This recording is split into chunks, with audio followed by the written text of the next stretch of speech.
Assalamualaikum warahmatullahi wabarakatuh. Perkenalkan, nama saya Nurjanahti, NIM 19136088. Kali ini saya akan menjelaskan tentang kaitan antara DBMS dan SIG. Sebelumnya saya berasal dari kelas Sistem Manajemen Basis Data hari Kamis jam 7. Pertama, kita masuk ke dalam pengertian. Basis data dapat dianggap sebagai kumpulan data yang terintegrasi pada subjek tertentu. Basis data geografis hanyalah basis data yang berisi data geografis untuk area dan subjek tertentu.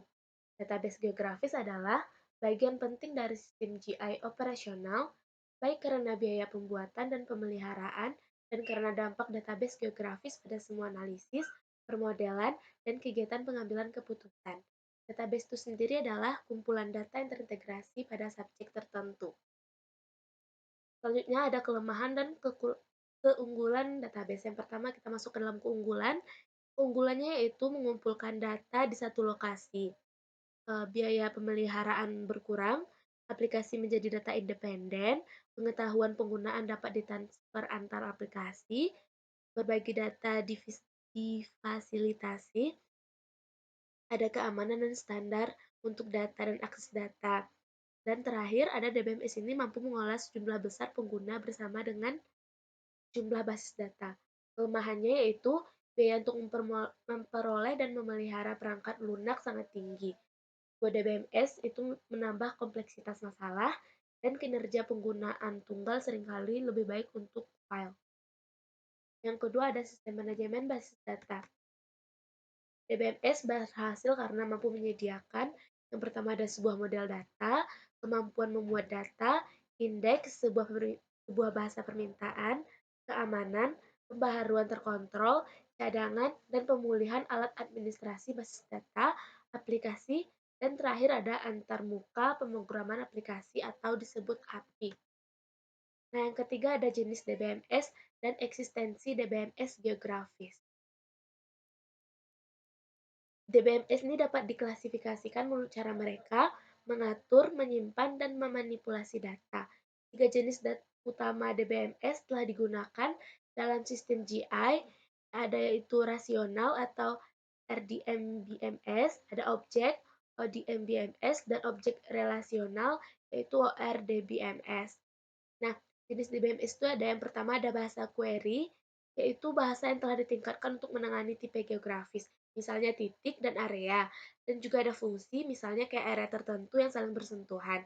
Yang kedua ada layanan pengindeksan, yaitu layanan indeks data DBMS ini unidimensional standar telah diperluas untuk mendukung multidimensi, yaitu XY koordinat, tipe data geografis. Selanjutnya, manajemen penyimpanan. Volume besar catatan geografis dengan ukuran berbeda. Selanjutnya ada layanan transaksi. Dan terakhir ada replication, yaitu layanan untuk mereplikasi database yang telah diperluas untuk menangani tipe geografis dan dengan masalah rekonsiliasi perubahan yang dibuat oleh pengguna terdistribusi. Nah, selanjutnya ada eksistensi DBMS. Jumlah vendor DBMS komersil utama telah merilis eksistensi basis data spesial ke produk ORDBMS standar mereka. IBM menawarkan dua solusi, yaitu DB2 Special Extender dan Informix Special.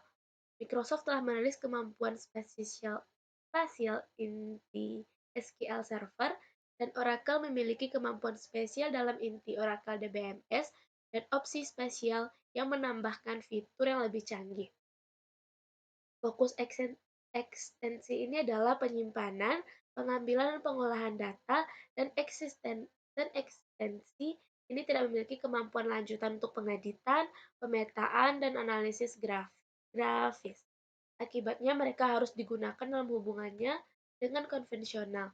Nah, berikut ini adalah gambar dari peran sistem GI dan DBM. Nah, selanjutnya yaitu menyimpan data dalam tabel DBMS. Database rasional terdiri dari tabel. Tiap kelas geografis disimpan sebagai tabel. Tiap kelas geografis disimpan sebagai tabel. Nah, data tabel dapat digabungkan untuk membuat tampilan baru dari database.